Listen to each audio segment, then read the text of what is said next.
Musta mga gar? Ako nga pala si FJ, sa mabuting ama at asawa. Nagsimula ako kay D-Mac bilang isang delivery rider.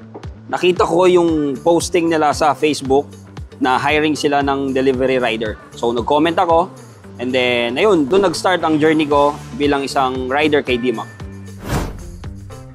At ang pangarap ko para sa pamilya ko, magandang buhay, maayos na kalusugan, magandang kinabukasan, at matupad ang mga pangarap nila.